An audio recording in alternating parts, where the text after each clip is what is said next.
মুমিনের জীবনে যতগুলো ইবাদতের মৌসুম আছে তার মধ্যে সবচেয়ে শ্রেষ্ঠ মৌসুম হচ্ছে রমাদান। সবচেয়ে শ্রেষ্ঠ মৌসুম কি?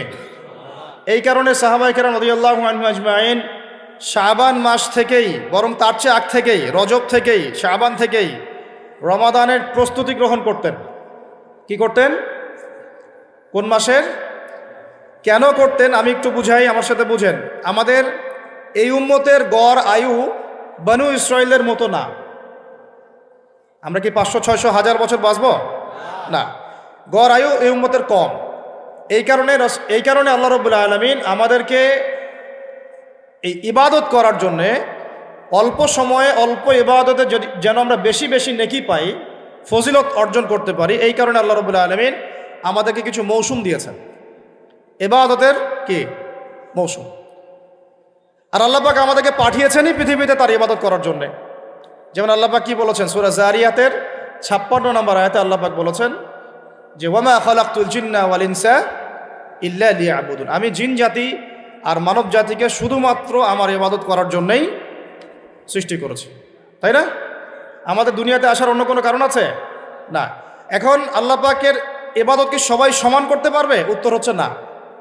আল্লাহ পাক বলছেন সূরা মুলকের মধ্যে গিয়ে বলছেন 2 নম্বর আয়াতে আল্লাযী খালাকাল মাউতা ওয়াল হায়াতা লিয়াবলুয়াকুম আইয়ুকুম আহসানু আমালা। আমরা সবাই এটা তো পড়ি, রাতের বেলা সূরা মুলক পড়েন, কে কে হাত তোলেন? মাশাআল্লাহ, হাত নামান। ফজিলত, রাতের বেলা সূরা মুলক পড়ে ঘুমালে ইনশাআল্লাহ এই চর্চা, এই অভ্যাস, এই সুন্নতের উপর আমল করতে থাকলে আল্লাহ চান তো এই আমলের ওসিলায় আল্লাহ পাক তাকে কবরের আযাব থেকে মুক্ত রাখবেন ইনশাআল্লাহ। তো সূরা মুলকের এই 2 নম্বর আয়াতে আল্লাহ পাক বলেছেন যে তিনি সেই আল্লাহ যিনি মৃত্যু সৃষ্টি করেছেন, জীবন সৃষ্টি করেছেন। কেন দুনিয়াতে পাঠিয়েছেন? কেন? লিয়াবলুয়াকুম আইয়ুকুম আহসানু আমালা। তিনি দেখতে চান তোমাদের মধ্যে আমলে শ্রেষ্ঠ কে। কি দেখতে চান? আমলে, এমন না যে আমলে মধ্যম কে, আমলে গতানুগতিক কে, এমনটা তিনি দেখতে চান না। ক্লাসে যে ফার্স্ট হয় তার পড়াশোনা, তার পরিশ্রম, আর যে লাস্ট হয় তার পরিশ্রম কি সেম? যে টেনে টুনে পাস করে তার পরিশ্রম কি সেম?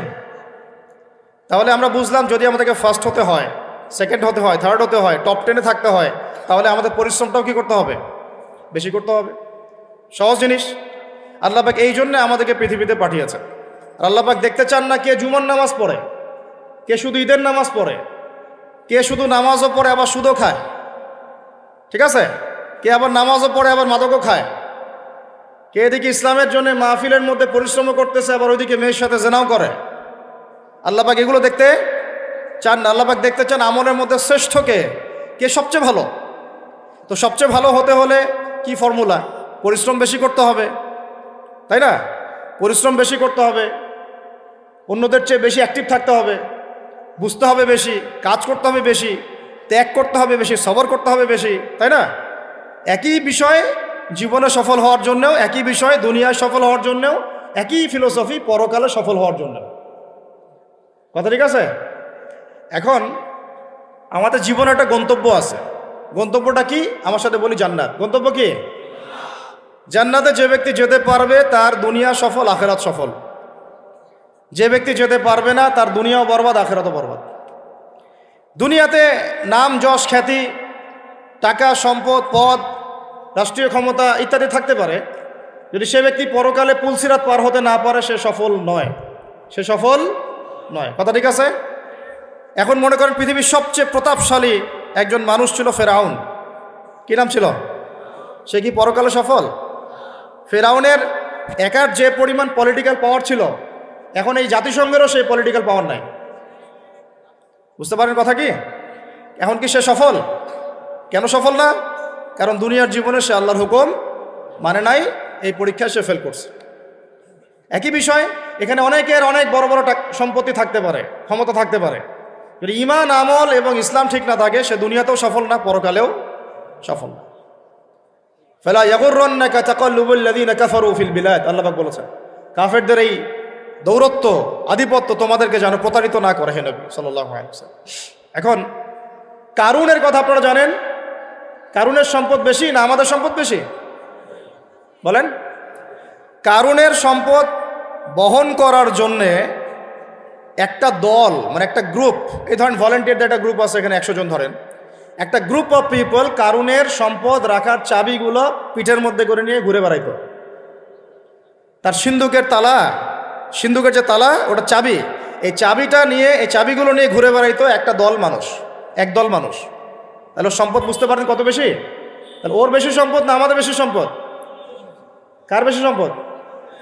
তাহলে এখন কারুন কি পরকালে সফল? তাহলে আলটিমেটলি কি সে সফল হতে পারলো? বুঝতে পারছেন কথা?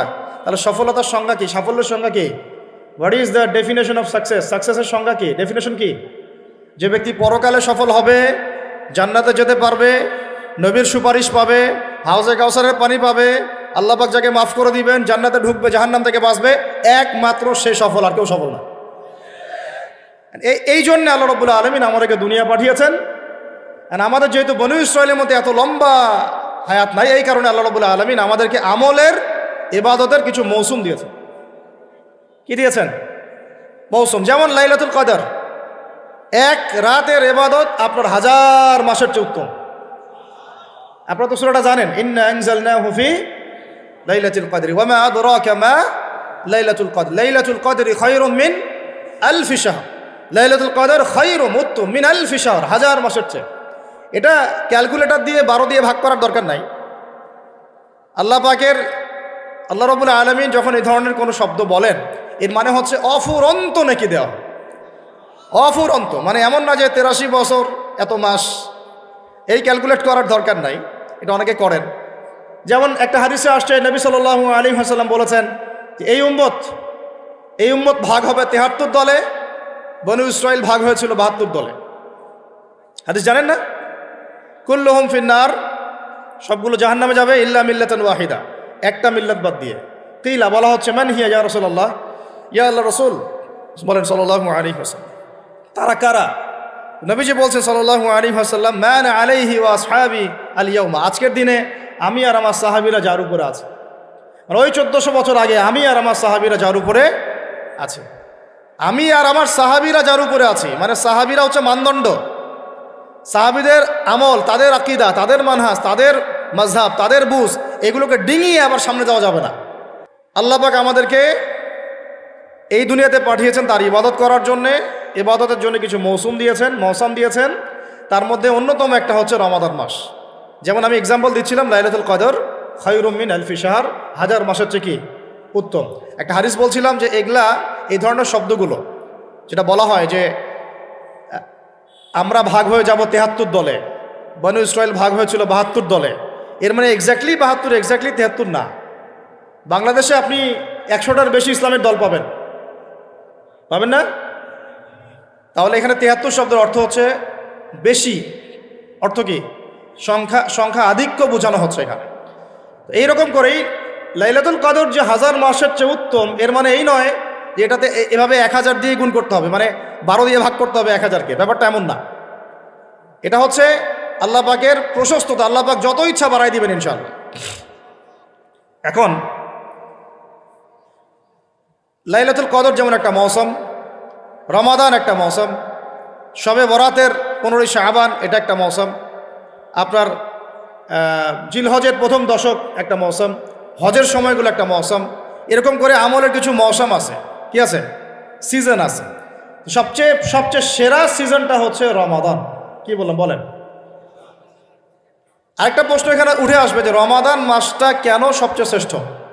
এর উত্তরটাও কোরআনেই আছে, সূরা বাকারার প্রথম দিকে, সূরা বাকারার 2য় পারার দিকে আছে। আল্লাহ পাক বলেছেন, বা'দা আউযু বিল্লাহি মিনাশ শাইতানির রাজিম, শাহরু রমাদানাল্লাযী উনজিলা ফীহিল কুরআন। রমাদান সেই মাস যে মাসে কি নাজিল করা হয়েছে? রমাদান মাসে কি নাজিল করা হয়েছে?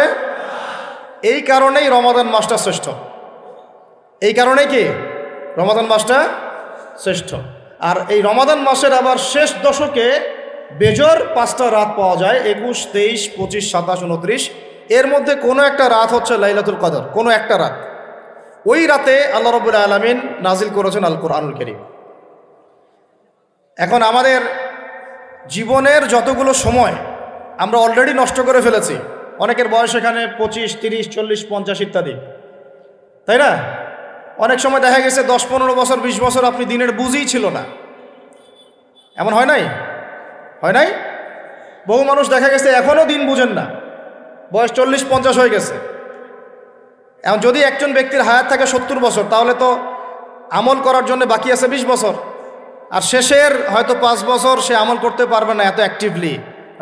শেষের বয়সগুলো কি হয়, মানুষ দুর্বল থাকে, দুর্বলতা ফিল করে, বিভিন্ন রোগ ব্যাধি বাসা বাঁধে, স্বাভাবিক। তাহলে আমাদের সবচেয়ে গোল্ডেন টাইম যৌবনকাল। কোনটা টাইম বলেন? যৌবনকাল বলতে কতটুকু? ধরেন 15 থেকে 40 বা 45-50 হাইয়েস্ট, বা 20 থেকে 40। এই সময়টুকুর মধ্যে আমরা আবার বেশিরভাগ যুবক ছেলে পেলে হয় মেয়ে, অথবা জুয়া, অথবা পাবজি, অথবা ফ্রি ফায়ার, অথবা দেখা যায় জেনা, অথবা মাদক, অথবা রাজনৈতিক কোনো দল করতেছি। মানে আমরা আমাদের সময়গুলো অপচয় করতেছি এখানে, যুবকদের বেশিরভাগই। আর যারা এগুলো থেকে বাইরে ভাবছেন না আমি ভালো ছাত্র, পড়াশোনা করি ইত্যাদি ইত্যাদি, মাদ্রাসার কথা বলছি না, আমি আমাদের ভাইদের কথা বলছি, তারা আবার দেখা যায় এমন একটা ট্র্যাকে পড়াশোনা করেন যে ওই যে বলতেছি যে 15 বছর পড়েন, 15 বছর পরেও 15টা সূরার আপনি তাফসীর জানেন না, 15টা হাদিস। আপনাকে মাফ করবেন, আমি আঘাত করতে চাচ্ছি না, পেটে বোম মারলেও 15টা হাদিস বের হয়। এটা কি বাস্তবতা না? কথা ঠিক না ভুল? তাহলে এখন 15 বছরে আপনি 15 কোটি টাকা মনে হয় খরচ করেছেন পড়াশোনার জন্য। যারা বেসরকারি বিশ্ববিদ্যালয়ে পড়ে তাদের তো কথাই নাই, লক্ষ লক্ষ টাকা ঢালতেছে, থাকা খাওয়া, মানে চলাফেরা, মেসের লাইফ, ফ্ল্যাট ভাড়া নেওয়া, প্রাইভেট কোচিং, কত কি না করতেছে। কিন্তু আলটিমেটলি ওই যে বললাম সাফল্যের সংজ্ঞা কি? পুলসিরাত পার হইতে হবে। তো পুলসিরাত পার হওয়ার জন্য যে এলেম লাগবে, ওই এলেমের সাথে আপনার এলেমের কোনো সম্পর্কই নাই। এখন আবার আপনার এলেমের সম্পর্ক হয়ে গেছে শরীফার সাথে। তো এগুলো দিয়ে কিভাবে পার পাওয়া যাবে সেটা আপনারাই ভাবেন, আমি বেশি বলতে চাচ্ছি না। বেশি বললে তো বলবেন বলছি, তাই না? বেশি বললে তো বলবেন যে বেশি বেশি বলতেছেন। আল্লাহ পাক একটা জাতিকে, শুনেন, আল্লাহ পাক একটা জাতিকে ফেরেশতাদেরকে নামিয়ে দিয়ে মাটিটা এভাবে উপরে তুলে আসমানে উঠায়, পাথর নিক্ষেপ করে, বড় বড় পাথর নিক্ষেপ করে, রজম মানে থেতলা করে উল্টা দিকে এভাবে দাফন করে দিয়েছিলেন। এটা হচ্ছে সাদুম গোত্র, জর্ডানের ডেড সি, মৃত সাগরের পাশে এরা থাকতো। এই কওমের অপরাধ ছিল, এরা ছিল ছেলে ছেলে জেনা করত। কি করতো বলেন? ছেলে ছেলে জেনা করত, ছেলে ছেলে প্রেম, ছেলে ছেলে মহব্বত, ছেলে ছেলে জেনা। এখন বলা হচ্ছে যে একটা ছেলে, বাহির থেকে ছেলে, মনটা নাকি মেয়ের মতো। তো মনটা যদি মেয়ের মতো হয় তাহলে ও সার্জারি করার পরে কার সাথে মানে যৌন সম্পর্ক করবে? কার সাথে? মেয়ের সাথে না ছেলের সাথে? আগে ছিল ছেলে, পরে সেক্সুয়াল সম্পর্ক করতেছে ছেলের সাথে, তাহলে এটা কি হলো? সমকামিতা। কি হলো? সমকামিতাকে ঘুরাই খাইলেন আর কি। যেমন সুদ অনেক সময় মানুষ ঘুরাই খায়, ওই রকম সমকামিতাটাকে ঘুরাই খাওয়ার চেষ্টা করা হচ্ছে। পৃথিবীর ইতিহাসে এমন কোনো কম ছিল না এই কম এলুতের আগে। সূরা আনকাবুত পড়েন। কোন সূরা? সূরা আনকাবুত আর সূরা হুদ। সূরা হুদ, সূরা আনকাবুত, দেখবেন বিস্তারিত লেখা আছে। এত জঘন্য কম ছিল, এত জঘন্য যে দুজন ফেরেশতাকে আল্লাহ পাঠিয়েছেন লূত আলাইহিস সালামের বাসায়, ওই ফেরেশতাদেরকেও তারা চাচ্ছে। নাউজুবিল্লাহ।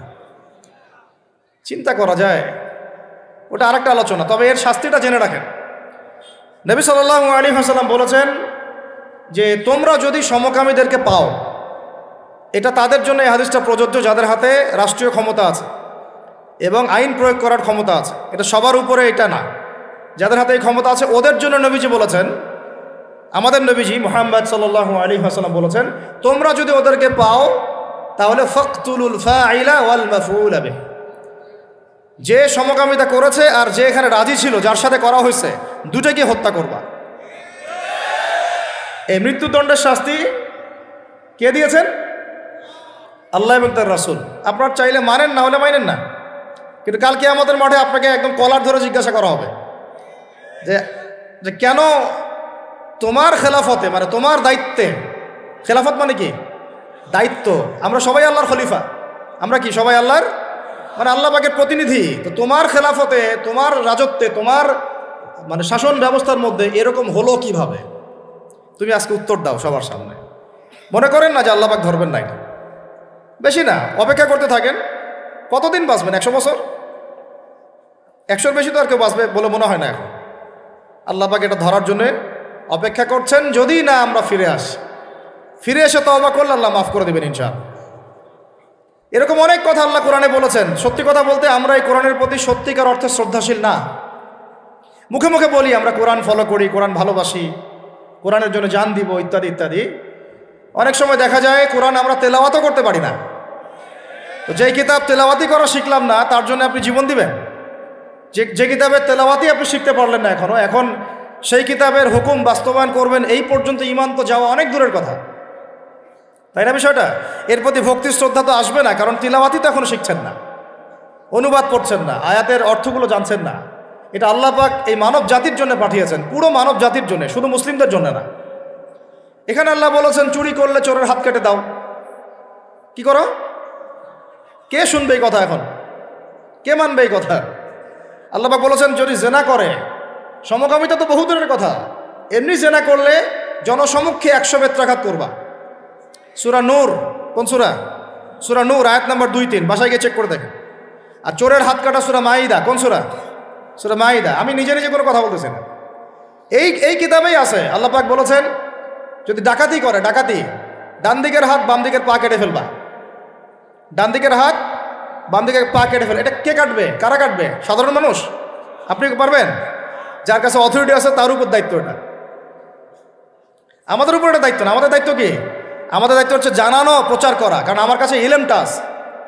এরপরে যদি সে না করে, তার ফল সে ভোগ করবে, তার হিসাব সে দিবে। আমাদের কাছে এই পর্যন্ত শেষ, কুল্লু খালাস। আর এরপরে যদি আল্লাহ পাক আপনাকে নিয়ে যান উপরে, তখন আপনি সেটা করবেন ইনশাআল্লাহ তাআলা। ঠিক আছে? এখানে আছে, এর ব্যাখ্যা তো হাদিসও আছে। মাদক দ্রব্য সেবন করে, কি সেবন করে? 40টা বেত্রাঘাত। কয়টা? কে মানে কোরআনের কথা? এখানে আছে যে ব্যক্তি সুদ খায়, কি খায়? আরো আসতে বলেন। যে ব্যক্তি সুদ খায় সে যেন আল্লাহর সাথে যুদ্ধ করে, নবীর সাথে যুদ্ধ করে। হাসতে হাসতে বলতেছি না আমি, কথাটা কোরআনেই আছে। কে মানে কথা? কে মানে? নবীজি বলছেন সুদ যে ব্যক্তি ছাড়ে না সে যেন তার মায়ের সাথে জেনা করে। এগুলো এখন কাকে ওয়াজ করবেন? এগুলা কে শুনবে এই কথা? সুদী এনজিওর 6 লাখ দেশ ভরে, তারপরে এমন কোনো গ্রাম নাই, এমন কোনো শহর নাই, এমন কোনো ব্যাংকিং সিস্টেম নাই যেখানে সুদ নাই। নবীজি বলছেন আমি সুদের সাথে সম্পৃক্ত 4 শ্রেণীর মানুষকে অভিশাপ দিয়ে গেলাম। বলে নাউজুবিল্লাহ। আমাকে বুঝান তো, নবীর অভিশাপ নিয়ে কেউ জান্নাতে যাবে? হ্যাঁ? নবী কাউকে সাল্লাল্লাহু আলাইহি ওয়াসাল্লাম যদি কাউকে অভিশাপ দেন, ও জান্নাতে যেতে পারবে? এত সহজ? নবীজি বলছেন যে সুদ খায় আমি তাকে অভিশাপ দিলাম, যে সুদ দেয় আমি তাকে অভিশাপ দিচ্ছি। যে সুদ খায়ও না দেয়ও না কিন্তু সাক্ষী থাকে, কি থাকে? আমি তাকে অভিশাপ দিচ্ছি। আর যে ব্যক্তি সাক্ষীও থাকে না কিন্তু লিখে রাখে, আমি তাকেও। বলেন তো এর মধ্যে পড়লো কি না? পুরো সিস্টেমটা পড়ে নাই? পড়েছে। আরও আছে, এই যে মেয়েরা কি শুনতে পারতেছে? যেসব মেয়েরা পুরুষের পোশাক পরে, যেসব মেয়েরা পুরুষের পোশাক পরে, ট্রান্সজেন্ডার তো বহু দূরের কথা। ট্রান্সজেন্ডার মানে তো লিঙ্গ পরিবর্তন করতেছে, তাই না? ওর মনটা নাকি মেয়ে মেয়ে করে, মনটা নাকি ছেলে ছেলে করে। তো যাদের মনটা মেয়ে মেয়ে করে ওরা না হয় পুরুষাঙ্গ কাটে ফেলাই দিল, আর যাদের মনটা ছেলে ছেলে করে ওরা কি করবে? চিন্তা করেন। তাহলে চিন্তা করেন জাহেলিয়াতের কোন জায়গাটাতে আসছে, চিন্তা করছেন? আমি এমনি এমনি বলি না, এটা আবু জাহেলের যুগ। কার যুগ? শোনেন, আবু জাহেলের যুগে এরকম জেনা বেশি ছিল, পর্নোগ্রাফি তখন ছিল না, ব্যভিচার বেশি ছিল, জুয়া বেশি ছিল, মাদক বেশি ছিল, গোত্রীয় হানাহানি মারামারি ছিল, শিরক ছিল, সুদ ছিল। এই যুগের নাম হলো আইয়ামে জাহেলিয়া। ওই যুগটা হচ্ছে আবু জাহেলের যুগ। এখন এগুলোর কোনটা নাই? এখন আমাদের সমাজের কথা বাদ দেন, পুরো বিশ্বের দিকে তাকান, পুরো বিশ্বের দিক বড় করে চিন্তা করেন। বিশ্বের মধ্যে এগুলোতে ভর্তি না এখন? এটা হচ্ছে এগিয়ে যাওয়ার বিশ্ব বলে আগাচ্ছে এরা কিয়ামতের দিকে। কোন দিকে? ধ্বংসের দিকে, কিয়ামতের দিকে, যদি না ফিরে আসে। আল্লাহ পাক বলেছেন ফাযাক্কির, তুমি উপদেশ দাও, ইন নাফআতিয যিকরা, যদি উপদেশ কাজে আসে, সায়াযাক্কারু মান ইয়াখশা, যে আল্লাহকে ভয় করে দ্রুত ফিরে আসবে ইনশাআল্লাহ। আল্লাহকে যারা ভয় করি আমরা ফিরে আসবো না ইনশাল্লাহ। আল্লাহ পাক বলছে ফাযাক্কির, উপদেশ দাও। ফাযাক্কির কি? তুমি উপদেশ দাও। ফাযাক্কির ইন নাফাআতিয যিকরা সায়াযাক্কারু মান ইয়াখশা। অন্য সূরা আছে ফাযাক্কির ইন্নামা আনতা মুযাক্কির। ফাযাক্কির ইন্নামা আনতা মুযাক্কির, তুমি শুধু উপদেশ দাতা। লাস্তা আলাইহিম বিমুসাইতির, তুমি কারো প্রতি দারোগা নও। আমরা কারো প্রতি কি নই? দারোগা নই। আমাদের কাজ কি? বাল্লিগু আন্নী ওয়ালাউ, প্রচার করো একটা এত যদি যান, ব্যাস। এরপর যদি না মানেন আপনার প্রস্তুতি আপনি গ্রহণ করেন। এখন বলতে চাচ্ছিলাম, দেখেন ট্রান্সজেন্ডার বহু দূরের কথা, নবীজি বলেছেন সাল্লাল্লাহু আলাইহি ওয়াসাল্লাম, কোনো মেয়ে যদি ছেলের পোশাকও পরে, মানে ছেলের মতো শার্ট, ছেলের মতো প্যান্ট, জিন্স, গেঞ্জি, টি শার্ট, নাউজুবিল্লাহ, তাহলে নবীজি বলছেন ওই মেয়ে, এগুলো নিয়ে বললে তো অনেক কথা। মাদকদ্রব্য প্রস্তুতকারী বা মাদকদ্রব্যের সাথে সংশ্লিষ্ট 10 শ্রেণীর মানুষকে একই পাপের কাতারভুক্ত করা হয়েছে। যে খায়, যে খাওয়ায়, যে পরিবেশন করে, যে বানায়, এভাবে একটা তালিকা আছে। কে বুঝাবে? এখনকার আমাদের সমাজে এগুলো মূল সমস্যা না? এই সমস্যাগুলো হতে পারে কারণ আমরা মানুষ, কবিরা গুনাহ হতে পারে, এর উপর অটল থাকলে পরে আল্লাহর গজব নেমে আসবে। কি নেমে আসবে? গজব নেমে আসবে।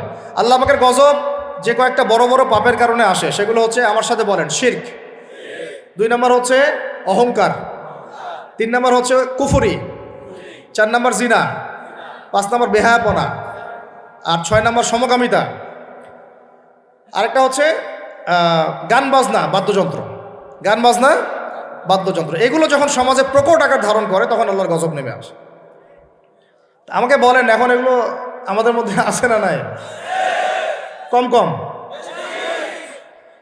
এখন কথা হচ্ছে, এগুলো থেকে মানুষকে ফেরানোর জন্য আল্লাহ রাব্বুল আলামিন একটা বিষয় খেয়াল করেন না, যে যখন সূর্য ডুবে যায় তখন পাখিগুলো কি করে বলেন?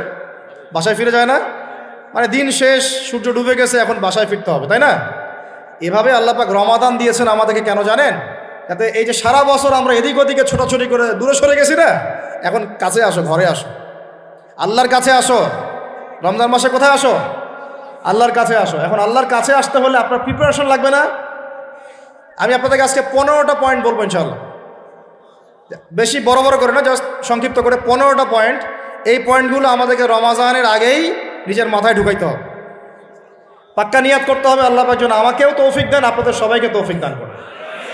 একটা মাহফিল করে, একদিনের এক রাতের মাহফিল করে আমরা আল্লাহর জমিনে দিন কায়েম করতে পারবো না। আমাদেরকে দিন প্রতিষ্ঠা করতে হলে সবাইকে পড়াশোনা করতে হবে। আগে লেখাপড়া, আগে কি? এখন আপনাকে বদরের মাঠে আমি যাইতে বলতেছি না।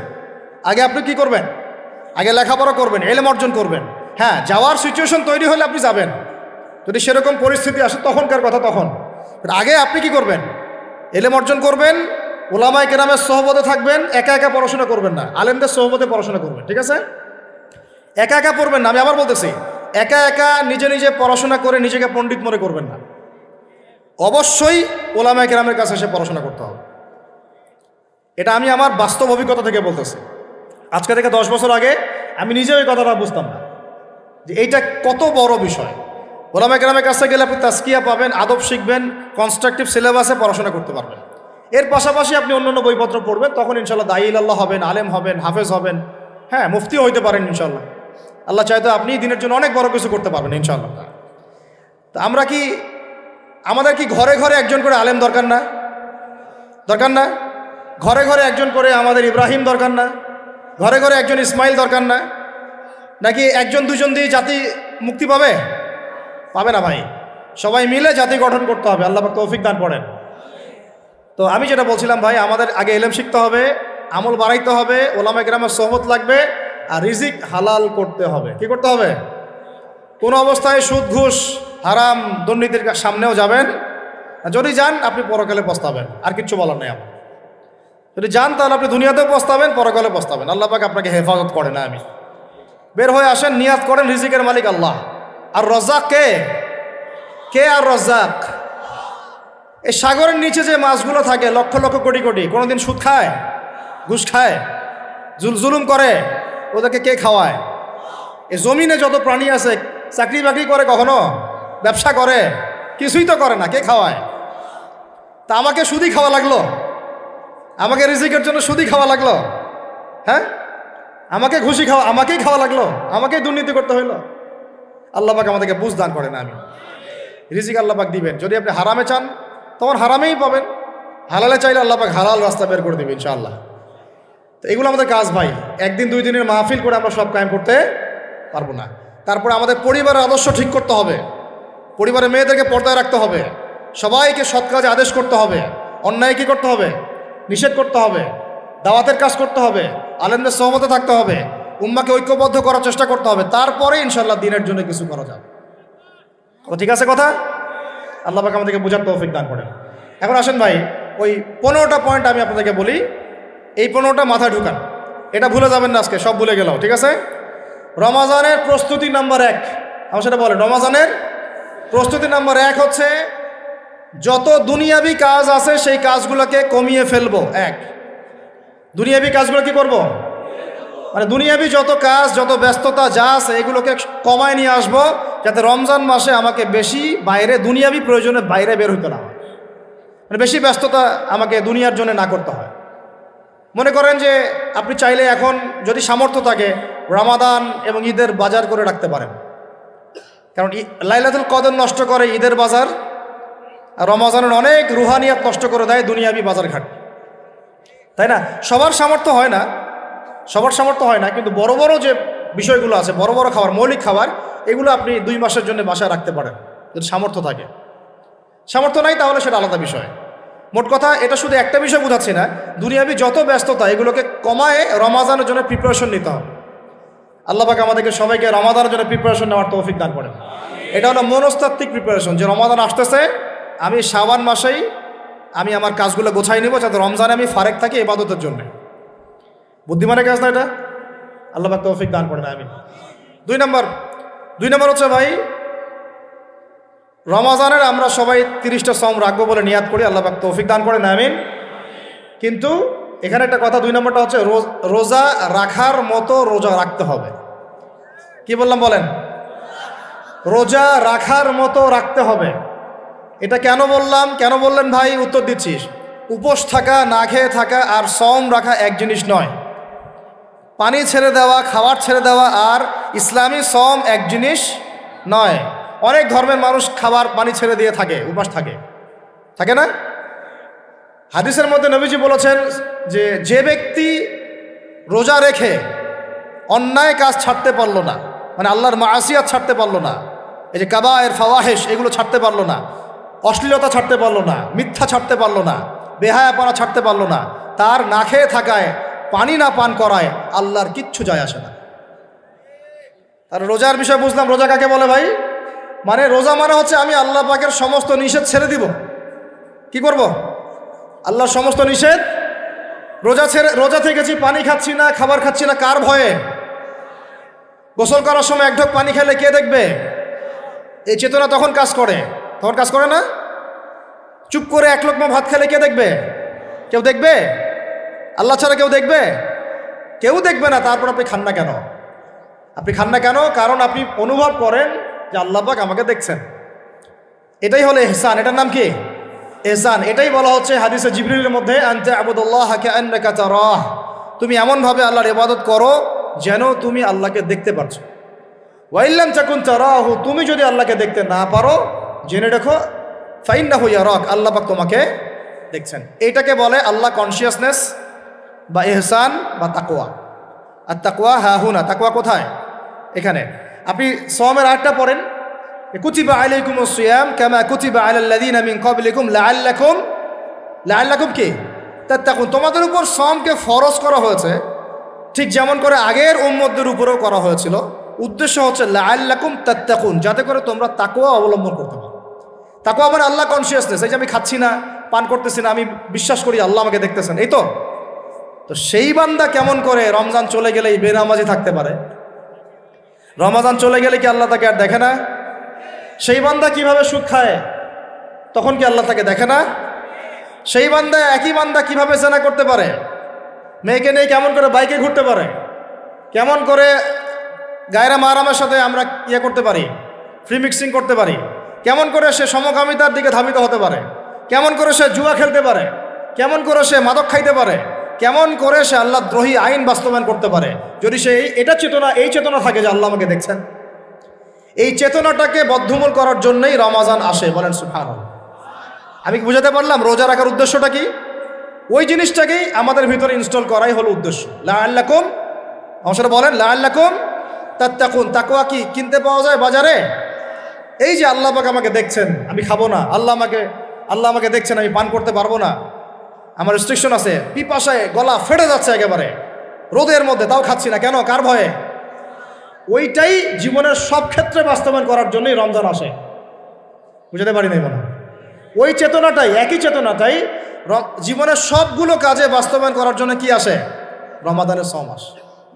আমরা শুধু রোজার ফজিলত নিয়ে বয়ান করি, রোজা রাখলে 70 গুণ নাকি হবে না, 70 গুণ হবে, 700 গুণ বাড়াই দেবে। মূল কথা ফজিলত তো ফজিলত পাবোই, মূল কথা এইটা, তাকেও অবলম্বন করতে হবে।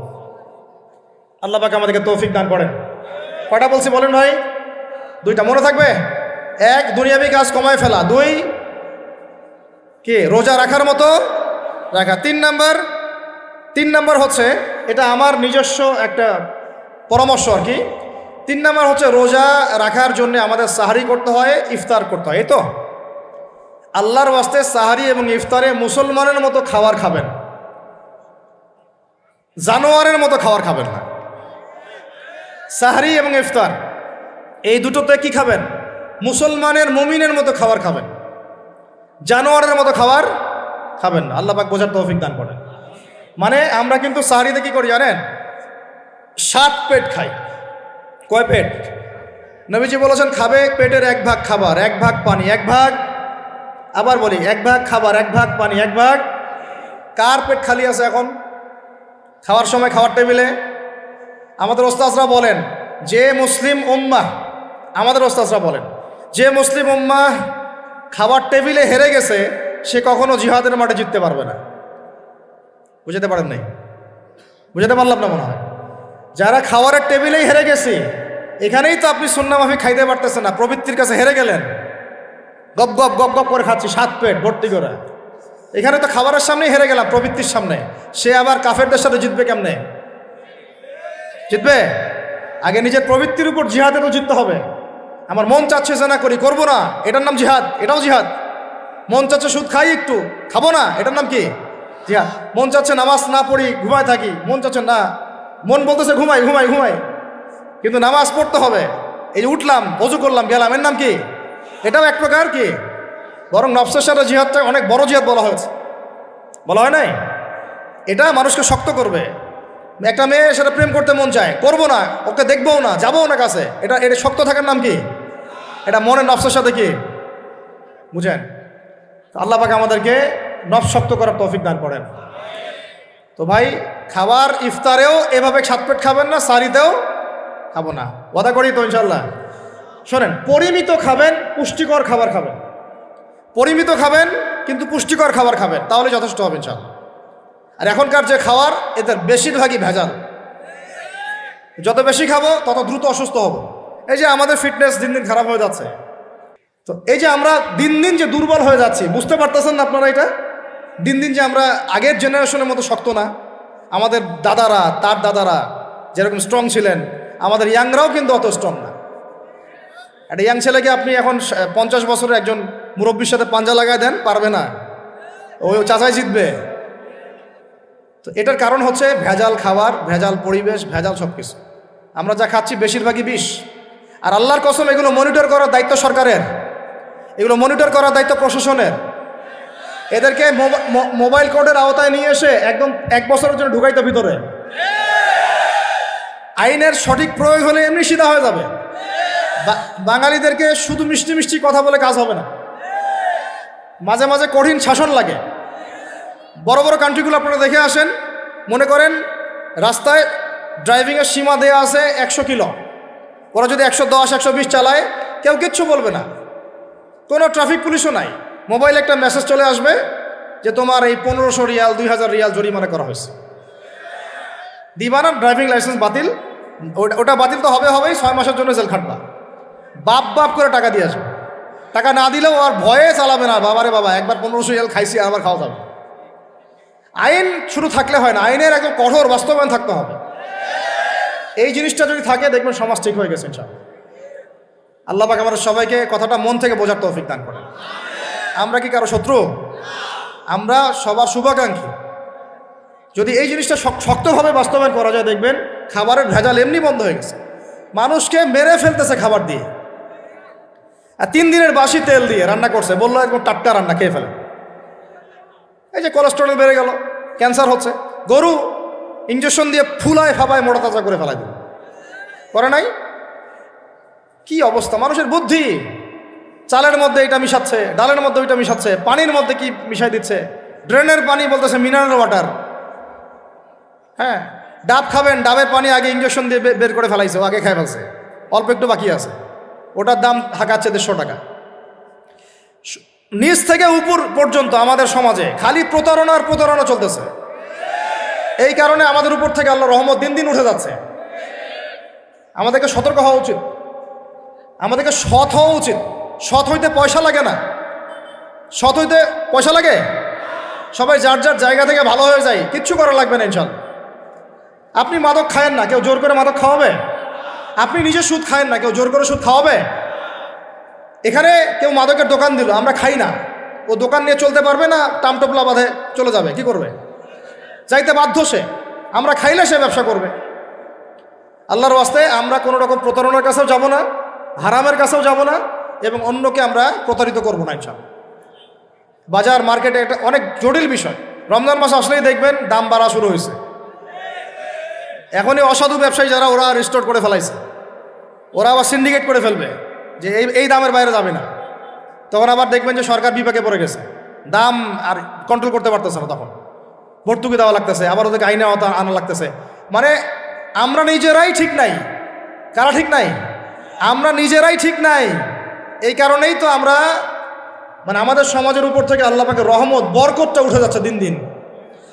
আপনি দেখে নিয়েন, যে পণ্যের দাম এখন 200 টাকা, রমজান মাস আসলে দেখবেন 250 টাকা 300 টাকা বাড়াই দিচ্ছে।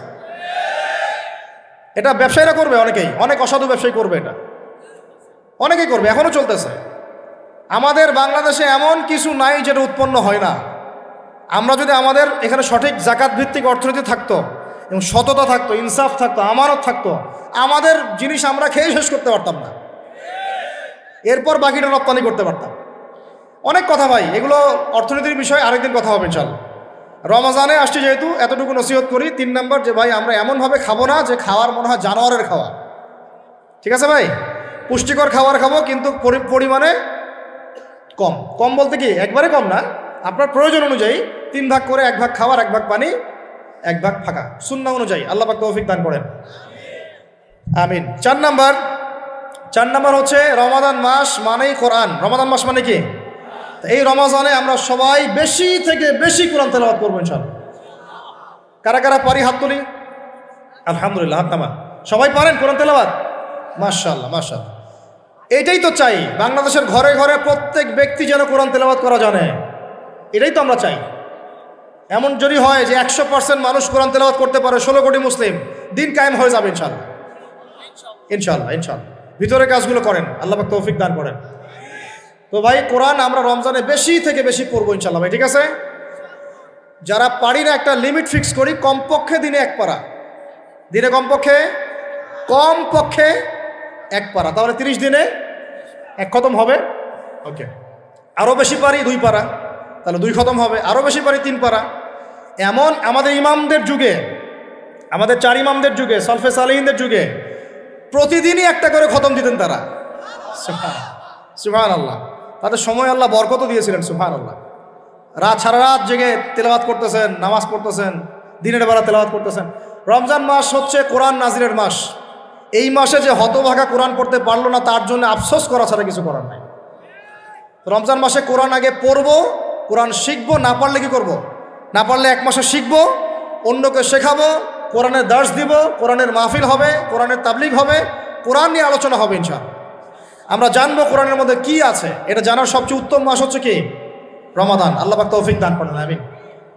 যারা আমরা আরবি জানি টুকটাক ভাঙাচোরা, তারা আমরা এটার অর্থ পড়বো ইনশাআল্লাহ। যারা আমরা আলেম ওলামা আছে অনেকেই, যারা ইফতা দিয়েছি, দাওরা দিয়েছি, বা আমরা তালেব ইলম ওলামা একরাম যারা আছে, আমরা এই কোরআনের তাফসিরগুলো পড়বো ইনশাআল্লাহ। মানে কোরআনময় রমাদান। কোরআনময় কি? এবং চেষ্টা করবেন, আমার খুব ইচ্ছা হয় যদি আল্লাহ পাক আমাকে ক্ষমতা দিতেন বা তৌফিক দিতেন, আমার ইচ্ছা হয় যে রমজান মাসে বাংলাদেশের যত মসজিদ আছে সমস্ত মসজিদে কোরআন শিক্ষা ফ্রি হয়ে যাবে। ভালো উদ্যোগ না? বাংলাদেশে কত মসজিদ আছে? হাজার না লাখ? লাখ না কোটি? হয়তো কোটি কোটি মসজিদ থাকতে পারে।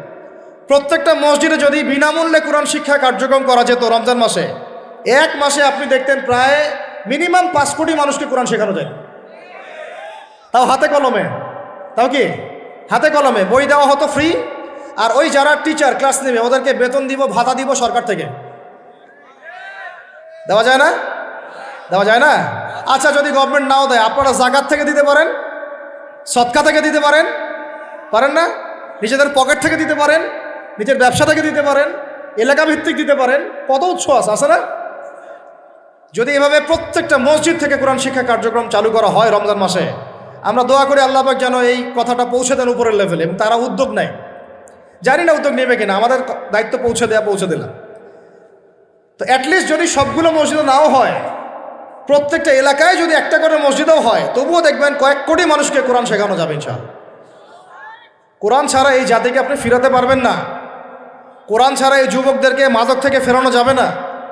কোরআন ছাড়া এই যুবকদেরকে জেনা থেকে ফেরানো যাবে না। এই টিকটক প্রজন্ম হয়ে এরা নষ্ট হয়ে গেছে, শেষ হয়ে গেছে। বাংলাদেশে আশঙ্কাজনক হারে এখন সমকামিতা বাড়তেছে। আশঙ্কাজনক হারে এখন জেনা, ব্যভিচার, পরকীয়া এগুলো বেড়ে গেছে। মাদক দ্রব্যের কি ছয়লাভ, এই যে গুন্ডামি, মাস্তানি, ছিনতাই কারা করতেছে? যারা ইয়াং ছেলে পেলে এরা করতেছে। এদেরকে ফিরাইতে হইলে কোরআন ছাড়া কোনো গতি নাই। আইয়ামে জাহেলিয়াতের সেই মানুষগুলো কোরআনের আলোয় শ্রেষ্ঠ মানুষে পরিণত হয়েছে। কথা বুঝতে পারেন নাই? আইয়ামে জাহেলিয়াতের সেই মানুষগুলা যারা একসময় নিজের মেয়েকে দাফন করেছিল জীবন্ত। ইন্না লিল্লাহি ওয়া ইন্না ইলাইহি রাজিউন। চিন্তা করা যায়? আপনি আপনার মেয়েকে দাফন করতে পারবেন জীবন্ত? পারবেন? বলেন।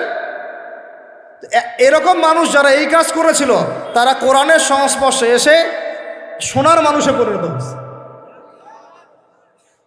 এই কিতাব আল্লাহ পাক নাজিল করেছেন ওই ঘরের উপরে উঠিয়ে রাখার জন্য না, মাঝে মাঝে বের করব, ধুলা মুছবো, চুমু খাবো, রেখে দিব, এই জন্য না। বাবা মারা গেছে, খুললাম, পড়লাম, সব বক্সায় দিলাম, এই জন্যে না। শুধু এই কিতাব আল্লাহ পাক নাজিল করেছেন যেন আমরা হৃদয়ে ধারণ করি। কোথায় ধারণ করি? তো হৃদয়ে ধারণ করবো তো তখনই যখন আমি বেশি তেলাওয়াত করব, বেশি বেশি পড়বো, সবাইকে পড়াবো, শেখাবো। আল্লাহ পাক আমাদের সবাইকে কোরআনের বিপ্লব ঘটানোর তৌফিক দান করেন, আমিন। তো প্রিয় ভাইরা, 4 নম্বর কাজ, কোরআন শিখবো, পড়বো, শেখাবো, দর্শ দিব। কোরআনের একদম বিপ্লব। রমজান মাসে ইনশাল্লাহ কোরআনময় রমাদান হবে ইনশাল্লাহ। রমজান মাসে অন্য কোনো বইও পড়ার দরকার নেই প্রয়োজনে। কোরআন পড়েন, হাদিস পড়েন, আর কোরআন পড়েন। কোরআন এবং হাদিস, অন্য কোনো বই, বিষয়ভিত্তিক বই পড়ার দরকার নেই। আর অ্যাটলিস্ট 1 মাস আপনি না পড়েন। এরপরে আসি 5 নাম্বার। একটু বড় হয়ে যাচ্ছে যদিও, আমি সংক্ষিপ্ত করে গোছাচ্ছি, শুনেন। 5 নাম্বার হচ্ছে রমাদান মাসে, একটু ধৈর্য ধরেন। রমাদান মাসে আমরা ফরজ ইবাদতগুলোকে সর্বোচ্চ গুরুত্ব দিব ইনশাআল্লাহ। যেমন সবার আগে কি? সলাত। এই একটাই বল, সলাত। সলাত নাই, ইসলাম নাই। সলাত নাই, সে ব্যক্তি মুসলিম না। সোজা কথা শুনেন, সলাত অস্বীকার করে সে ব্যক্তি মুসলিম না। নবীজি বলছেন, মান তারাকা সলাতান মুতাআম্মিদান ফাকাদ কাফারা। কেউ যদি ইচ্ছা করে সলাতকে অস্বীকার করে, ছেড়ে দেয়, সে ব্যক্তি কি হয়? কাফারা, কুফরি করে। সলাত না পড়ার কারণে ইমামগণ বলেছেন তাকে মুসলমানদের কবরস্থানে দাফনও করবা না। কোন কোন ইমাম বলেছেন তাকে জানাজাও দিবা না। কোন কোন ইমাম বলেছেন তাকে জেলখানায় বন্দি করে রাখবা। কোন কোন ইমাম বলেছেন তাকে মৃত্যুদণ্ডের শাস্তি দিবা। আমি এমনি এমনি বলতেছি না, ইমামদের কওলগুলো পড়ে দেখেন। নামাজ না পড়াটা যেমন তেমন পাপ না তো, ইচ্ছা হইলে পড়লাম, ইচ্ছা হইলে পড়লাম না, এমন না। যারা নামাজি তারাও যদি নামাজে সচেতন না হয়, তাদের জন্যও শাস্তি আছে। নাউযুবিল্লাহ। ফাওয়াইলুল লিল মুসাল্লিন আল্লাযীনা হুম আন সালাতিহিম সাহুন আল্লাযীনা হুম ইউরাউনা ওয়া ইয়ামনাউনাল মাউন। এখানে বলা হচ্ছে মুসল্লিদের জন্যও দুর্ভোগ, যে মুসল্লিরা নামাজ সম্পর্কে গাফেল, উদাসীন, আবার যে নামাজ পড়ে এবং এই যে ছোটোখাটো সাহায্য করতে অস্বীকৃতি জানায়। সূরা মাউন পড়েন, তাহলে মুসল্লিদের জন্য গাফেলতির যদি শাস্তি হয়, তাহলে যারা পড়ে না ওদের কি হবে বলেন? মা সালাকাকুম ফি সাকার, জাহান্নামে যখন ঢুকানো হবে এই ফেরেশতারা জিজ্ঞাসা করবে কিসে তোমাদেরকে জাহান্নামে নিয়ে আসলো, কি পাপ করছিলা? তারা বলবে, তখন তারা বলবে ক্বালু, তারা বলবে, ওই জাহান্নামীরা বলবে লাম নাকু মিনাল মুসাল্লিন। কি বলবে তারা? লাম নাকু মিনাল মুসাল্লিন, আমরা মুসল্লি ছিলাম না, আমরা নামাজ পড়তাম না। তাহলে বেনামাজির পরিণতি কি বলেন? জাহান্নাম। ওয়ালাম নাকু নুতঈমুল মিসকিন, আর আমরা মিসকিনদেরকে খাবার দিতাম না। সুবহানাল্লাহ। আল্লাহ পাক আমাদেরকে সালাত আদায় করার তৌফিক দান করেন। রমাদান মাসে শক্ত করে নামাজ ধরবেন ইনশাআল্লাহ, আল্লাহ পাক তৌফিক দান করেন। 5 ওয়াক্ত নামাজ চেষ্টা করব জামাতে পড়ার জন্য। যদি জামাত ছুটেও যায় তাও পরে জামাত করে নেবেন, সেটাও না পড়েন অ্যাটলিস্ট বাসায় পড়বেন। রাজি আছেন? যে নামাজের সাথে আরও অনেক ফরজ আছে না? যেমন পর্দা কি ফরজ না ফরজ না? যাকাত ফরজ না ফরজ না? তারপরে আল্লাহ পাকের আনুগত্য করা এটা ফরজ না ফরজ না? রসুলের আনুগত্য, তাওহীদ ফরজ না সুন্নত? এই জিনিসগুলো ফরজগুলোকে শক্ত করে ধরবো ইনশাআল্লাহ। রাজি আছেন? তাহলে 4 নম্বর হচ্ছে রমজান, এটা কি 5 নম্বর না? 5 নম্বর রমজান মাসে ফরজ ইবাদতগুলোতে সর্বোচ্চ গুরুত্ব দিব ইনশাআল্লাহ। রাজি? 6 নম্বর হচ্ছে, এটা কত 6 বলছি? 5। 6 নম্বর হচ্ছে ফরজের পাশাপাশি সুন্নত এবং নফলের পাবন্দি। ফরজের পাশাপাশি সুন্নত এবং নফলের পাবন্দি মানে দেখেন, ফরজ নামাজের আগে পিছে অনেক নামাজ আছে না সুন্নত? দৈনিক 12 রাকাত সুন্নত যে ব্যক্তি পড়বে তার জন্য জান্নাতে ঘর নির্মাণ করা হবে। কোন 12 রাকাত? ফজরের আগে 2, ফজরের আগে, জোহরের আগে 4, তারপরে 2, তারপরে মাগরিবের পরে, এশার পরে, মোট কত হইল? 12। এই 12 রাকাত নামাজ যে ব্যক্তি দৈনিক পড়বে তার জন্য জান্নাতে ঘর নির্মাণ করা হবে। তো রমজান ছাড়া এগুলো ধরার উত্তম কোনো সময় আছে? অনেক সময় মিস হয়ে যায়, রমজানে যেন ধরি আমরা, আল্লাহ পাক তৌফিক দান করেন। এর পাশাপাশি দেখেন দৈনন্দিন অনেক সুন্নতের আমল আছে না? বিভিন্ন কাজের দোয়া, মাসনুন দোয়া, জিকির আজগার এগুলো আছে না? এই প্রত্যেকটা কাজকে শক্ত করে আঁকড়ে ধরবো ইনশাআল্লাহ, আল্লাহ পাক তৌফিক দান করেন, আমিন।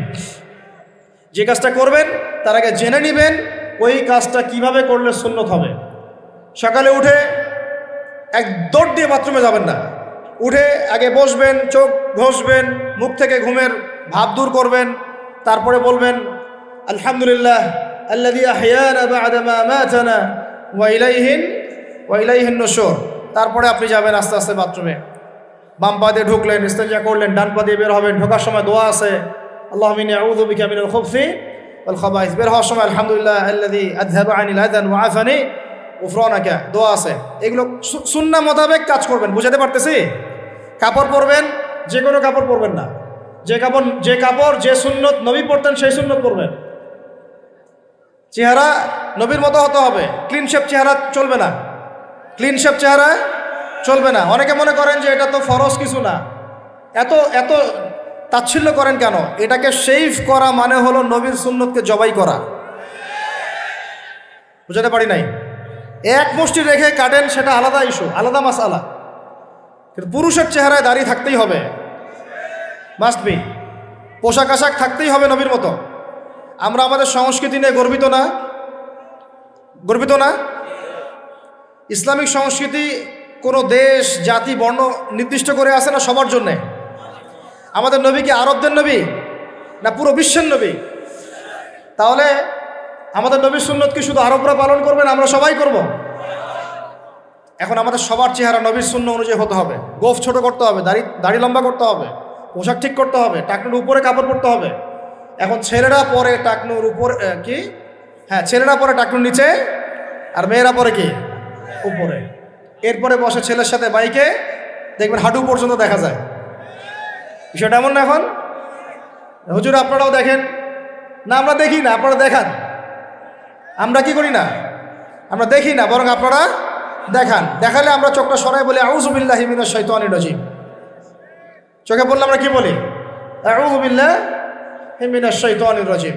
এখন আসেন, আমাদের পোশাক আশাক, কথাবার্তা, চলাফেরা, আমল, খাওয়া, ঘুম, ব্যবসা বাণিজ্য যা আছে, রাজনীতি, অর্থনীতি, সমাজনীতি, সব কিছু নবীর সুন্নাহ মাফিক ঢেলে সাজাইতে হবে। রাজি কিনা? রমজান মাসে এটা নিয়ত করা যাবে ইনশাআল্লাহ? ইনশাআল্লাহ, আল্লাহ পাক তৌফিক দান করেন, আমিন। কয়টা বলছি ভাই? 6টা। 7টা 6টা। 7 নম্বর আসেন ভাই, 7 নম্বর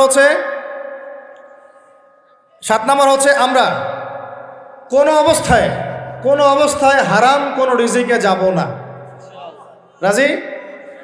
রোজা রাখতেছেন, ইবাদত করতেছেন, নামাজ পড়তেছেন, তারাবি পড়বেন, অনেক কিছু করবেন, এবার এদিকে রিজিকে সুদ, এদিকে রিজিকে ঘুষ, রিজিকে এখানে দুর্নীতি, এখানে করাপশন, এখানে মাপে কম দেওয়া, একটা ইবাদতও কবুল হবে না। হারাম রিজিক থাকলে বিশ্বাস করেন, আমি এমনি কথা বলতেছি না, নবী সাল্লাল্লাহু আলাইহি ওয়াসাল্লাম বলেছেন ইন্নাল্লাহা তাইয়্যিব লা ইউকবালু ইল্লা তাইয়্যিব। আল্লাহ পবিত্র ছাড়া গ্রহণ করেন না, কবুল করেন না। মুসাফিরের দোয়া আল্লাহ ফিরায় দেন না, সেই মুসাফির যদি হারাম খায় সেই দোয়াও কবুল হচ্ছে না। একজন মুসাফির হাত তুলে দোয়া করছিলেন, নবীজি বলছেন মাথায় ধুলা, গায়ের কাপড় ঠিক নাই, মুসাফির সেজদায় আল্লাহর কাছে দোয়া করছে, হাত তুলে দোয়া করছে, আল্লাহ আমাকে এইটা দাও, ওইটা দাও, ইয়া রব্বি ইয়া রব্বি ইয়া রব্বি। নবীজি বলছেন এই ব্যক্তি যদিও মুসাফির, কিন্তু কিভাবে তার দোয়া কবুল হতে পারে? তার পানীয়টা হারাম, তার খাবারটা হারাম, তার পোশাকটা হারাম।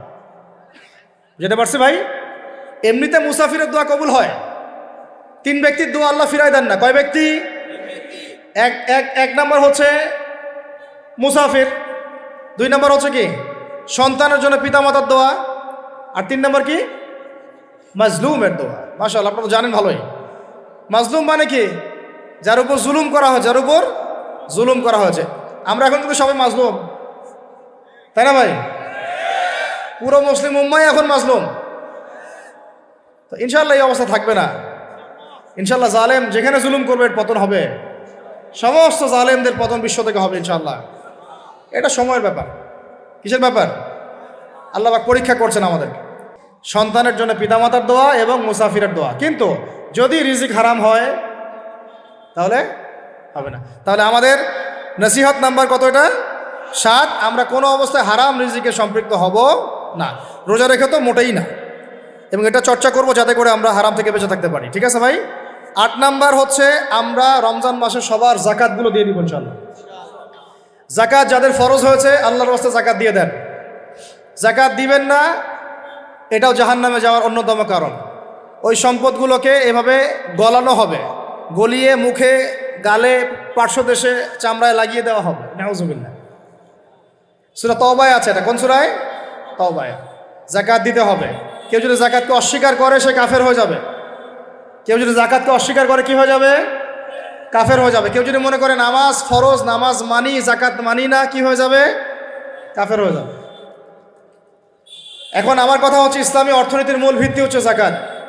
জাকাত যদি ঠিকঠাক মতো দিতেন, বাংলাদেশে একটা দরিদ্র মানুষও খুঁজে পাওয়া যাইত না। এটা গাল গল্প না, এটাই বাস্তবতা, কিন্তু আমরা সেটা বাস্তবায়ন করতে পারছি না।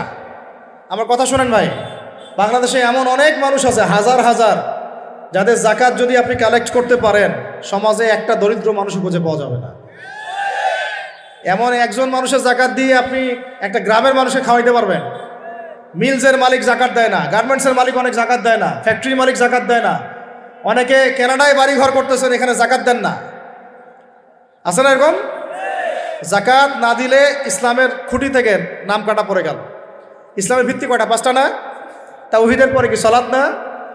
সালাতের পরেই কি জাকাত, তারপরে না রমাদান এবং হজ, তাই না বিষয়টা? আল্লাহ পাক আমাদেরকে ইসলামের এই 5টা পিলারের অন্যতম পিলার জাকাতের উপর আমল করার তৌফিক দান করেন। কয়টা বললাম ভাই? 8টা। 9 নম্বর হচ্ছে জাকাত যাদের ফরজ হয় না। আচ্ছা, জাকাত সম্পর্কে 2টা কথা।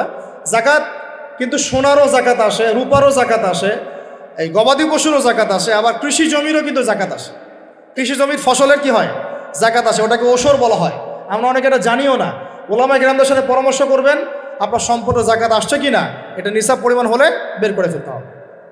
আল্লাহ পাক আমাদেরকে জাকাতগুলো বের করার তৌফিক দান করেন। আচ্ছা, আর জাকাত দিবেন এমন জায়গায় যেখানে দিলে দিনের খেদমত হচ্ছে। ইন্নামা সাদাকাতু লিল ফুকারা ওয়াল মাসাকিন ওয়াল আমিলিনা আলাইহা ওয়াল মুআল্লাফাতি কুলুবুহুম, আয়াত আছে না? ওয়া ফির রিকাব, এটা সূরা তাওবায় আছে না?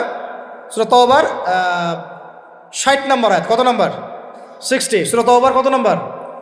এই সূরার 60 নম্বর আয়াতে জাকাতের 8টা খাত বর্ণিত আছে। এই যে কোনো খাতে আপনি দিতে পারেন, তবে আমার পরামর্শ দিনের রাস্তায় ফি সাবিলিল্লাহ এগুলোতে জাকাত দিলে ভালো হবে, আত্মীয়দেরকে দিলে ভালো হবে, মিসকিনদেরকে দিলে ভালো হবে ইনশাআল্লাহ। আল্লাহ পাক তৌফিক দান করেন। তো তো এটা হলো 8। 9 নাম্বার হচ্ছে 9 না 8, 8 শেষ হলো। 9 নাম্বার জাকাত ছাড়াও আমরা বেশি বেশি দান সদকা করবো। রমজানে বেশি বেশি সদকা করবেন, বেশি বেশি সদকা। মানে সদাকার এমন ক্ষমতা আছে যে আপনার তাকদিরে মনে করেন একটা বিপদ লেখা আছে, মনে করেন তাকদিরে একটা বিপদ আছে, আপনি এখানে সদকা করছেন, এই সদাকার ওসিলাতে আল্লাহ পাক আপনার এই বিপদটা দূর করে দিতে পারে। একটা রোগ হয়েছে, বিপদে পড়ে গেছেন, এখন যদি গোপনে গোপনে সদকা করতে থাকেন এবং ওই ওসিলায় আল্লাহর কাছে দোয়া করেন যে আল্লাহ এই সদকার ওসিলায় আমার এই বিপদটা তুমি কাটায় দাও, আল্লাহ কাটাই দেবেন। সদকার এমন ক্ষমতা আছে, তবে এটা ঢাকঢোল পিটায় না, যত পারেন গোপনে গোপনে। হ্যাঁ, প্রকাশ্যেও দেওয়া যায়, গোপনে দেওয়া উত্তম, গোপনে দেওয়া কি উত্তম, প্রকাশ্যেও দেওয়া যাবে, কোনো সমস্যা নেই। আমরা সদাকা দিব বেশি বেশি চেষ্টা করবো আত্মীয়র হক দেওয়ার, আত্মীয়দেরকে দেওয়ার জন্যে, প্রতিবেশী, আমাদের সমাজের ইয়েতিম, আমাদের সমাজের বিধবা, আমাদের সমাজের মিসকিন, ভালো ভালো জায়গায় সদকা করবেন। ঢাকা শহরে দেখা যায় অনেক সময় আমরা গাড়ি নিয়ে যাই, গাড়ির সামনে গ্লাসে নক করে টাকা যাচ্ছে, আল্লাহর ওয়াস্তে কিছু দেন। কে জানি হাদিসটা ভিক্ষুকদেরকে শিখাইছে। কোন হাদিস জানেন? যে আল্লাহর ওয়াস্তে কারো কাছে কিছু চাইলে ফিরাইতে হয় না। আল্লাহর ওয়াস্তে যদি কেউ আপনার কাছে কিছু চায়, যে আল্লাহর ওয়াস্তে ভাই আপনার কাছে আমি 10টা টাকা চাচ্ছি, থাকলে দেন, তাহলে এটা ফিরাইতে হয় না। বেচারা আল্লাহর ওয়াস্তে চাইছে, আমি ফিরাবো কেন? আল্লাহর দোহাই দিছে। তো প্রত্যেকটা ভিক্ষুক দেখবেন চায় আল্লাহর ওয়াস্তে দেন, সেটা নিয়ে গাঁজা খাক আর কি করে করবো, আল্লাহর ওয়াস্তেই চাচ্ছে।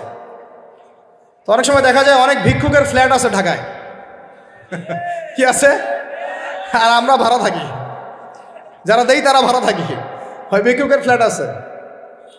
সুবহানাল্লাহ। তো প্রতারণা যুক্ত, বোঝার বুদ্ধি নাই কোথায় দিলে ভালো হবে, এই জন্যে বাছাই করে করে সদকা করবেন, দিনই খাতগুলোতে বেশি সদকা করবেন, আল্লাহ পাক তৌফিক দান করেন। আর সবচেয়ে ভালো হয়, আমার পরামর্শ, সবচেয়ে ভালো হচ্ছে আত্মীয়দেরকে দিবেন। এখানে আপনি 2টা নেকি পাবেন। কয়টা?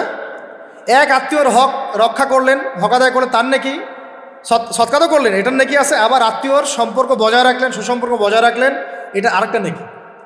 আত্মীয়তার সম্পর্ক রক্ষা করা বিশাল ইবাদত। মানে এটা সিলাতুর রাহিম, এটা আল্লাহ পাকের আরশের সাথে ঝুলে থাকে। যে আত্মীয়তার সম্পর্ক রক্ষা করে আল্লাহ পাক তাকে রক্ষা করবেন। আত্মীয়তার সম্পর্ক যে নষ্ট করে দেয় আল্লাহ পাক এই কেটে ফেলবেন। এটা আত্মীয়তার সম্পর্ক নষ্ট করতে হয় না। আত্মীয়তার সম্পর্ক নষ্টকারী জান্নাতে যায় না। এটা না হাদিসটা ওস্তাদ? লা ইয়াদখুলুল জান্নাতা কাতিউর রহমি, মানে আত্মীয়তার সম্পর্ক, রক্তের সম্পর্ক যারা কাতে মানে কেটে ফেলে তারা জান্নাতে যাবে না। তো প্রিয় ভাইরা, আমরা আত্মীয়তার সম্পর্ক রক্ষা করবো ইনশাআল্লাহ। আর আত্মীয়তার মধ্যে সবাই একরকম হয় না, এক মানুষ এক বুঝের, কেউ হয়তো আলট্রা মডার্ন, কেউ এক্সট্রা অর্ডিনারি মডার্ন, ঠিক আছে, কেউ দিনের ধার কাছেও নাই, কেউ নাস্তিক, এরকম আছে তো নাকি? তা আপনি সৌজন্যমূলক সম্পর্ক বজায় রাখবেন। সালাম কালাম বিনিময়ে আসলে মেহমানদারি করা, সৌজন্যমূলক সম্পর্ক কি করবেন? বজায় রাখবেন। আল্লাহ পাক আমাদেরকে বোঝার তৌফিক দান। কটা বলছি? 8 না 9? 9টা। 10 নম্বর হচ্ছে ভাই, রোজা রেখে বেশি বেশি ইস্তেগফার করবেন। কি করবেন বলেন? রোজা রেখে বেশি বেশি ইস্তেগফারের সবচেয়ে ছোট্ট বাক্যটা হচ্ছে আস্তাগফিরুল্লাহ ওয়া আতুবু ইলাইহি। কি বললাম বলেন? আস্তাগফিরুল্লাহ ওয়া আতুবু ইলাইহি। এইটুকু পারা যাবে না? দিনে কমপক্ষে 100 বার। কতবার? দিনে কমপক্ষে 70 বার বা 100 বার। দিনে কমপক্ষে 70 বার বা 100 বার। আরও বেশি পারলে আরও ভালো। ওই যে হিসনুল মুসলিম একটা বই আছে না, বা কিতাবুজ জিকির, কিতাবুদ দোয়া, আল আসকার, এমন অনেক বই পাওয়া যায়। এই বইগুলো কিনবেন, ওখানে দেখবেন অনেক জিকির আজগার দেওয়া আছে, দৈনন্দিন জিকির আজগার দেওয়া আছে, তাসবিহ তাহলিল দেওয়া আছে, সকাল সন্ধ্যার মাসনুন দোয়াগুলো দেওয়া আছে। এগুলো মুখস্থ করেন। কিছু হলেই হুজুর দোয়া করে দেন, হুজুর ফু দিয়ে দেন, হুজুর পানি পরা দেন। আগে হুজুরের উপর ডিপেন্ডেন্সি কেন? নিজে আল্লাহর কাছে চাওয়া শিখেন। সেজদায় গিয়ে আল্লাহকে বলেন, আল্লাহ আমার অসুস্থ, আমি অসুস্থ, আমাকে শেফা দাও। সেজদায় গিয়ে বলেন, আল্লাহুম্মা আতিনা ফিদ দুনিয়া হাসানা ওয়া ফিল আখিরাতি হাসানা ওয়া কিনা আযাবান নার। হাত উঠান, আল্লাহকে বলেন, আল্লাহ আল্লাহুম্মা আইনি আলা যিকরিকা ওয়া শুকরিকা ওয়া হুসনি ইবাদাতিক। আল্লাহকে বলেন, ইয়া শাফি, ইয়া আল্লাহ, ইয়া রহমান, ইশফিনি, আমাকে শেফা দান করেন।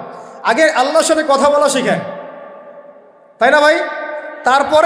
তারপরে দোয়া নিবেন, পানি পরাও নিতে পারেন, ঝাড়ফুঁক নিতে পারেন, সেটা আছে বৈধতা অবশ্যই, এটাও ঠিক আছে। কিন্তু আগে আপনি আল্লাহকে চিনতে শিখেন, বেশি বেশি রোজা রেখে ইস্তেগফার করবেন, আল্লাহ পাক তৌফিক দান করেন, আমিন। একটা বইয়ের নাম বলেছে হিসনুল মুসলিম, আল আজকার, কিতাবুদ্দুয়া, এরকম অনেকগুলো বই আছে বাজারে।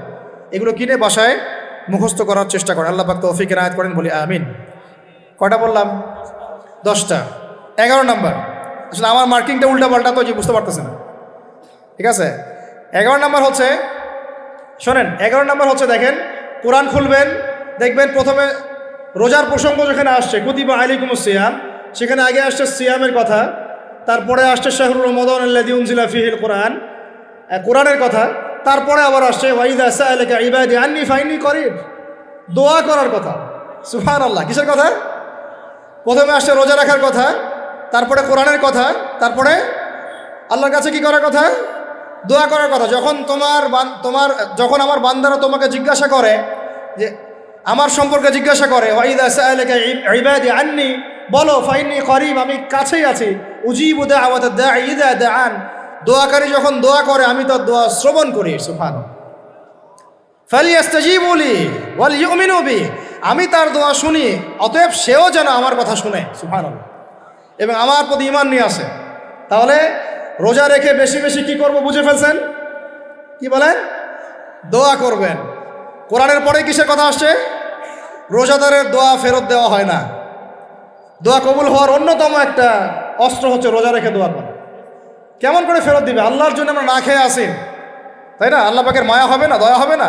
আমার বান্দা না খেয়ে আছে, আমার বান্দা পানি ত্যাগ করছে, আমার বান্দা স্ত্রী সহবাস ত্যাগ করছে, হালালগুলো ছেড়ে দিয়েছে আমার জন্যে, তা আমি কেন তার দোয়া? অবশ্যই আল্লাহ পাক উপযুক্ত মনে করলে দোয়া কবুল করবেনই করবেন ইনশাআল্লাহ। দোয়া করার পদ্ধতি জানতে হবে। হারাম খাওয়া যাবে না, শিরিক করা যাবে না, বেদাত করবো না। ইনশাআল্লাহ দোয়া করার আগে আল্লাহর প্রশংসা করব, নবী সাল্লাল্লাহু আলাইহি ওয়াসাল্লামের প্রতি দরুদ পড়ব, ঠিক আছে। দোয়া কবুলের সময়গুলো বেছে বেছে দোয়া করব, ইনশাআল্লাহ দোয়া কবুল হবে। আল্লাহ পাক আমাদেরকে রোজা রাখা অবস্থায় বেশি বেশি দোয়া করার তৌফিক দান করেন। কটা হচ্ছে? 11। 12 নাম্বার হচ্ছে রমজান মাসে তারাবির নামাজ জামাতে পড়ব। কি বললাম বলেন? রমজান মাসে সালাতুত তারাবি জামাতে পড়ব। এখন আমি আরও 3টা কথা বাড়াই দিচ্ছি। কেউ হজম করতে পারলে করেন, যদি না করতে পারেন বদহজম হয়ে যায়, কিছু করার নাই। বদহজম যদি হয়ে যায়, পরে আমাদের সাথে মাদ্রাসায় এসে বসেন, কিতাবপত্র খুলে দেখাবো, কথা হবে ইনশাল্লাহ, ঠিক আছে। অনলাইন গরম করার দরকার নাই। রমজান মাসে আমরা তারাবির নামাজ পড়বো ইনশাল্লাহ জামাতে। কোথায়? জামাতে ইনশাল্লাহ। 1। 2 নম্বর, তারাবির নামাজ পড়বো 20 রাকাত। কত রাকাত? 20 রাকাত। আর যদি বলেন যে আমি ভাই কম পড়েন আপনি বাসায়, কোনো সমস্যা নাই, আপনি আপনার মতো করে বাসায় পড়েন, কোনো সমস্যা নাই। যদি উমর রাদিয়াল্লাহু আনহু এর উপর আমল করে থাকেন, আমার আমল করতে কোনো সমস্যা নাই। যদি উসমান রাদিয়াল্লাহু আনহু 2 আযান চালু করে থাকেন, তাহলে আমার আমল করতে কোনো সমস্যা নাই। ওই যে হাদিসটা বলেছিলাম প্রথমে, কে নাজাত প্রাপ্ত ফেরকা? মা আনা আলাইহি ওয়া আসহাবি, আমি আর আমার সাহাবীরা যার উপরে আছি। আরেকটা হাদিস কি? আলাইকুম বিসুন্নতি ওয়া সুন্নতি খুলাফায়ে রাশিদিন মাহদিয়িন মিন বাদি, তোমাদের উপর অবধারিত হচ্ছে, ওয়াজিব হচ্ছে আমার সুন্নতকে আঁকড়ে ধরা এবং আমার সাহাবীদের সুন্নতকে আঁকড়ে ধরা। কার কার সুন্নত? আমার সুন্নতকে আঁকড়ে ধরো এবং আমার সাহাবীদের সুন্নতকে আঁকড়ে ধরো, খোলাফায়ে রাশেদার সুন্নতকে আঁকড়ে ধরো, যারা মাহদিয়িন হেদায়েত প্রাপ্ত মিন বাদি, আমার পরে। সাহাবায়ে কেরাম যদি কিছু চালু করেন, আমল করতে কোনো দোষ নাই, বরং এটাই হচ্ছে সুন্নতের আরও শ্রেষ্ঠ অনুসরণ। কারণ আমি তো ওমরের চেয়ে বড় পরহেজগার হইতে পারবো না। পারবেন? তাহলে আমি তো উসমানের চেয়ে দিন বেশি বুঝি না। তিনি যদি 2 আযান চালু করতে পারেন, তাহলে আমি তাকে বেদাতি বলতে পারি না, নাউযুবিল্লাহ। যদি কি আমি তাকে এভাবে শব্দ প্রয়োগ করা হয়েছে বাংলাদেশে, উসমান রাদিয়াল্লাহু আনহু যদি 2 আযান চালু করে থাকে, ওটা বেদাত হয়ে গেছে, নাউযুবিল্লাহ। বলেন নাউযুবিল্লাহ। সাহাবীরা কিছু চালু করলে যদি বেদাত হয়, তাহলে সুন্নত হবে কি? তাহলে সুন্নত কোনটা হবে? তাহলে এ ব্যক্তি এরকম কথা যদি কেউ বলে থাকে, তাহলে তার উচিত হবে এখনই রুজু করে ফিরে আসা, অহংকার না করা, হঠকারিতা না করা, এখনই ইস্তেগফার করে তওবা করে ফিরে আসা। আল্লাহ মাফ করে দিবেন ইনশাআল্লাহ। আর এর উপর হঠকারিতা থাকে না, ওসমান রাদিয়াল্লাহু আনহু যদি 2 আযান চালু করে থাকে, তিনি ভুল করেছেন, তিনি বেদাত করেছেন, নাউযুবিল্লাহ। বিশ্বাস করেন, সাহাবীদেরকে এভাবে কটাক্ষ করলে, আন্ডারএস্টিমেট করলে, এভাবে কথাবার্তা বলে, শানের খেলাফ কথা বললে, ঈমানও চলে যেতে পারে। আমরা নবীকে মানবো সাহাবীদের মানদণ্ডে, সাহাবীদের বুঝের উপর আমাদের বুঝ না। আমি বুঝাতে পারতেছি না। নবীকে মানবো, অবশ্যই মানবো। কার মাধ্যমে? কাদের মধ্য দিয়ে? সাহাবাদের তরিকার মধ্য দিয়ে। আর সাহাবাদের তরিকা আমি কি ধাবাস করে পাবো? তাবেই লাগবে, তাবেই লাগবে। এই সিলসিলা মেনটেন করে আমাকে মানতে হবে। কোরআন এবং হাদিস তো সবার বাসায় আছে। আপনাকে যদি আমি এখন বলি যে ক্রিপ্টোকারেন্সি হালাল না হারাম, আপনি কি বের করে দিতে পারবেন এখন আমাকে? পারলেও আপনার আরও 15-20 বছর পড়াশোনা করতে হবে। তারপরে যারা এগুলো নিয়ে গবেষণা করে তাদের কাছে আসতে হবে, জিজ্ঞাসা করতে হবে, বলতে হবে, তারা ফতোয়া দিলে মানতে হবে। ফাসআলু আহলা যিকরি ইন কুনতুম লা তা'লামুন। তোমরা আহলে জিকিরদেরকে জিজ্ঞাসা করো, আহলুল ইলমদেরকে জিজ্ঞাসা করো যে বিষয় তোমরা জানো না। তাহলে আমাদের সমাজে এরকম অনেক ফিতনা চলতেছে, অনলাইনে এই ফিতনাগুলো অনেক বেশি। আর ইয়াং ছেলেপেলেরা এখন দিন শেখে অনলাইন থেকে। এরা দিন মাদ্রাসায় এসে শিখতেছে না। স্পেশালি যারা জেনারেল লাইন থেকে আসছেন তাদের সমস্যা আরও বেশি, এবং তারা অনেকে বিভ্রান্ত হয়ে যাচ্ছেন। তাই আমি রিকোয়েস্ট করব, কথা অন্যদিকে নিয়েন না। আমি আপনার দুশ্মন না, আমি আপনার বন্ধু, শুভাকাঙ্ক্ষী। আপনাদেরকে ওলামায়ে কেরামদের সহবতে আইসা দিন শিখতে হবে। অ্যাপস থেকে দিন শিখবেন না। অ্যাপস থেকে একবারে হাদিসের রেফারেন্স পাইছি, বাস কাম সারা। জি না, ওই হাদিস তাহাকিক করার ব্যাপার আছে, উসুলের ব্যাপার আছে, আসমা ও রিজালের ব্যাপার আছে, তা আলিলের ব্যাপার আছে, অনেক বিষয় আছে। একটা মাসালা ইস্তেমবাদ করতে হলে অনেকগুলো বিষয় একসাথে লাগে। আর অনলাইনে শায়েখ হওয়ার জন্য কিছু লাগে না, খালি পটর করতে পারলেই হয়। ওলামায়ে কেরামের সহবতে যেহেতু আসি, ওলামায়ে কেরামদের সম্মিলিত ফতোয়া, তারাবির সালাত কত রাকাত? ব্যাস পড়বো ইনশাল্লাহ। 1 নম্বর জামাতে পড়বো, তারপরে ইনশাল্লাহ আমরা 20 রাকাত পড়ার চেষ্টা করব। বাধ্যতামূলক না ভাই, আপনি চাইলে অল্প পরে চলেও যেতে পারেন। আপনি টায়ার্ড হয়ে গেছেন, 10 রাকাত পড়ছেন, 12 রাকাত পড়ছেন, বাসায় গিয়ে বাকিটা পড়বেন বা পরে পড়বেন, বা পড়লেনও না, গোনা হবে না। কিন্তু একটা চিরায়ত, আপনি চিরায়ত একটা সুন্নাতকে বেদাত বলতে পারেন না। বেদাত বললে তখন আপনার সাথে বাহাস হবে। কি হবে? বাহাস হবে। আর 3 নম্বর কথা হচ্ছে তারাবির সালাত আমরা খতমে তারাবি নিয়ে, আবার এটা নিয়েও কিন্তু কথা উঠছে, খতমে তারাবি বেদাত। আরে ভাই, রমজান মাসে যদি কোরআন খতম না দেয়, কোন মাসে খতম দিবে? এখনও তো মক্কা মদিনায় আপনি দেখবেন কি হচ্ছে, খতমে তারাবি এখনও ওখানে হচ্ছে। তো ওখান থেকে জোরে আমিন নিয়ে আসতে পারেন, 20 টাকার তারাবি আনতে পারেন না? ওখান থেকে আপনি রফুল ইয়াদাই নিয়ে আসতেছেন, ঠিক আছে, ওকে ফাইন, আমরা কোনো ঝগড়া করতেছি না, এটা আছে, দলিল আছে, আমল করুক, সমস্যা নাই। কিন্তু আপনি সেখান থেকে খতমে কুরআন নিয়ে আসতে পারতেছেন না। আমরা কিছু নিব না, এমন কেন হচ্ছে? কে বলছে যে তারা কোনো মাযহাব ফলো করে না? তারা হাম্বলি ফিক ফলো করে, চলে। তারা একটা নির্দিষ্ট, এবং 4 মাযহাবের 4টা ফিকের ব্যাপারে তারা উদার। বড় বড় বিশ্ববিদ্যালয়গুলোতে 4টা মাযহাবের গভীর পড়াশোনা করানো হয়। এরপরে যদি কেউ মুস্তাহিদ হয়ে যায়, সে তখন ইজতিহাদ করে চলবে ইনশাআল্লাহ। কিন্তু ওই রকম দাবি কয়জন করতে পারে যে আমি মুস্তাহিদ হয়েছি? তো আল্লাহ পাক আমাদেরকে তৌফিক দান করেন, এগুলো কথা বোঝার তৌফিক দান করেন। এগুলো বলতে চাইনি, প্রসঙ্গ এসে গেল, বলে ফেললাম। এখন ভাই বলেছি তারাবির নামাজ জামাতে, খতমে তারাবি চেষ্টা করব ইনশাআল্লাহ 20 টাকা পড়া। আল্লাহ পাক তৌফিক দান করেন। কত বললাম ভাই? 12, 7, 3টা, 13, 14, 15। 13 হচ্ছে শেষ রাত্রেও কিছুটা সময় হলেও আল্লাহকে ডাকার চেষ্টা করেন, সুন্নত নফল কিছু পড়ার চেষ্টা করেন, দোয়া করেন, কিছু কোরআন তেলাওয়াত করেন। ওই সময় আল্লাহ পাকের রহমত নেমে আসে। আল্লাহ পাক আহ্বান করতে থাকেন, কে আছো আমার কাছে চাইবা, কে আছো আমাকে ডাকবা, কে আছো আমাকে আমার কাছে কিছু চাইবা, ডাকবা, ক্ষমা প্রার্থনা করবা, আমি তোমাকে ক্ষমা করে দিব, আমি তোমাকে যা চাও তাই দিব, আমি তোমার ডাকে সাড়া দিব। এইভাবে আল্লাহ পাক ফজর পর্যন্ত বলতে থাকেন। ইনশাআল্লাহ এটাকে কিয়ামুল লাইল করবেন, তাহাজ্জুদ পড়বেন। এটা তাহাজ্জুদ আপনি পরে, এমন না যে আপনি তারাবি পড়েছেন বলে পরে নামাজ পড়তে পারবেন না, এমন না কিন্তু বিষয়। আপনি পরেও শেষ রাত্রেও নামাজ পড়তে পারবেন ইনশাআল্লাহ। আল্লাহ পাক তৌফিক দান করেন, আমিন। 13 হয়েছে, 13 শেষ। 14 হচ্ছে ভাই, যদি সামর্থ্য থাকে রমজান মাসে একটা ওমরা করে আসে। যদি সামর্থ্য থাকে, সবার তো সামর্থ্য নাই, কিন্তু যদি সামর্থ্য থাকে রমজান মাসে একটা ওমরা করে আসতে পারেন। আল্লাহ পাক যারা নিয়াত করেছে ওমরা করার, আল্লাহ পাক করার তৌফিক দান করেন।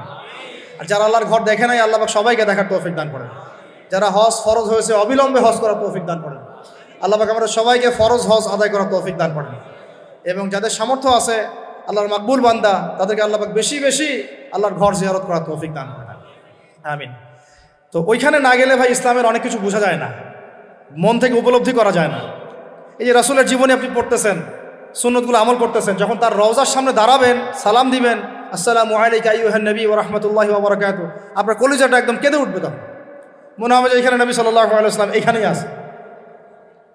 তো তার তার যুদ্ধ করা সেই বদরের মাঠ, সেই উহুদের প্রান্তর, সেই বনু কুরাইজা, সেই আপনার মসজিদে কুবা, এই মক্কা, এই বাইতুল্লাহ, এই হারাম, এগুলো না দেখলে, চোখে না দেখলে আপনি উপলব্ধি করতে পারবেন, ফিলটা আসবে। কথা বুঝতে পারছেন? আল্লাহ পাক আমাদেরকে সামর্থ্যবানদেরকে উমরা করার তৌফিক দান করে দেন। এরপরে হচ্ছে যে কটা শেষ হয়েছে? 14টা 13টা 14টা হয়ে গেছে। আচ্ছা, শেষটা হচ্ছে রমজানে আমরা আমাদের আশপাশের সমাজের যত দরিদ্র মানুষ আছে, অসহায় দরিদ্র ইয়েতিম, বিধবা, মিসকিন, এরকম মুসলিম যারা আছে তাদের সবাইকে ইনশাল্লাহ রমজানের পণ্য সামগ্রী, খাদ্য সামগ্রী বিতরণ করবো ইনশাল্লাহ। এই উদ্যোগটা আমরা সবাই নেই, তো আল্লাহ পাক নেওয়ার তৌফিক দান করেন। আমি প্রত্যেকটা এলাকা ভিত্তিক যুবকরা দাঁড়ায় যাও, হালাল যাদের অর্থ ওদের থেকে কালেকশন করো, করে প্যাকেট রেডি করো। এক মাসে রমজানের প্যাকেজ, চাল ডাল ছোলা বুট যা যা হয়, রমজানের প্যাকেজটা করে সমাজের নিম্নবিত্ত, একদম নিম্নবিত্ত, নিম্ন মধ্যবিত্ত, নিম্নবিত্তরা চেয়ে খাইতে পারে, নিম্ন মধ্যবিত্তরা কিন্তু চেয়েও খাইতে পারে না, ওদের গায়ের হতে লাগে, তাই না? তাদের নাম লিস্ট করে করে সবার ঘরে ঘরে পৌঁছে দেওয়ার চেষ্টা করো। আল্লাহ পাক তৌফিক দান করেন। আমরা শুধু একাই খাবো, একাই পড়বো, একাই ভালো থাকবো, এটা চিন্তা করলে হবে না। সমাজের আপামর এই দরিদ্র জনগোষ্ঠীর পাশে রমজান মাসে আমাদের সবাইকে দাঁড়ানো উচিত। আল্লাহ পাক দাঁড়ানো তৌফিক দান করেন, আমিন। আর এর সাথে একটা জিনিস জুড়ে দিলাম, রমজান মাসে আমরা বেশি বেশি মানুষকে ইফতার করাবো ইনশাআল্লাহ। কারণ যাকে ইফতার করাবেন এই রোজাদারের রোজার নেকি আপনার আমল নামায় যুক্ত হয়ে যাবে ইনশাআল্লাহ। অতএব বেশি বেশি ইফতার করাবো এবং রমজান মাসে ইফতার বিতরণ প্রজেক্ট এবং প্যাকেজ আমরা রেডি করবো ইনশাআল্লাহ। এবং সমাজের সমস্ত দরিদ্র মানুষ, অসহায় মানুষ, ইয়েতিম, বিধবা, মিসকিন, তাদের ঘরে ঘরে আমরা গিয়ে পৌঁছে দেবো ইনশাআল্লাহ। আল্লাহ পাক আমাদেরকে এই কাজগুলো করার তৌফিক দান করে দেন, আমিন।